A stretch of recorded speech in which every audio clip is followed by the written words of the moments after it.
Now let's look at the flip side because another part of the analysis is to the impact of COVID over the last 2 years is, well, let's see what's happening with decertification elections.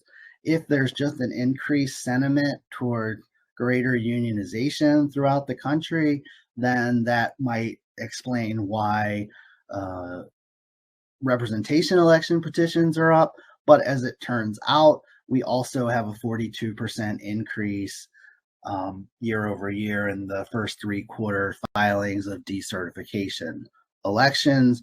Notably, here, there is no Starbucks impact because there have been no decertification elections involving Starbucks. In fact, there probably couldn't yet be any because all of the Starbucks that are unionized have unionized in the last year, and you have to be around for more than a year before employees can try to decertify. So, what does that altogether say? That we have a 42% increase in decertification elections year over year, and only a 36% increase in representation elections if you take out the Starbucks cases entirely.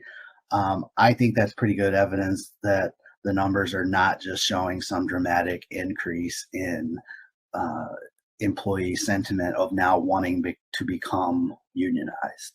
I'm sure in some workplaces that is the case, and maybe there's a Starbucks impact on some other similar restaurant operations, but on the scope of private sector industry at large, I think it's hard to look at these data and make any generalization that there's an enhanced interest in unionizing. Certainly, the numbers are up, and there's probably the combination of there were petitions that might have been filed earlier, but for the logistical issues created by COVID. And maybe some of those cases are now being filed. So that both is one less case that would have been filed the last 2 years and one more case that is being filed this year.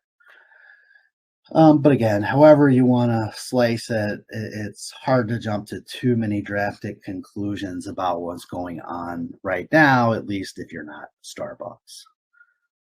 Again, as it happens, the decertification election statistics show that we're right back to pre COVID levels. Here are the numbers. Again, there's no Starbucks impact. If we then go do the same thing, the 3 year average for the first 3 quarters of the 3 years immediately preceding COVID, then we find the number to be almost exactly what it was for the first 3 quarters of fiscal year 2022, 236 this year versus an average of 242 in the pre-COVID years.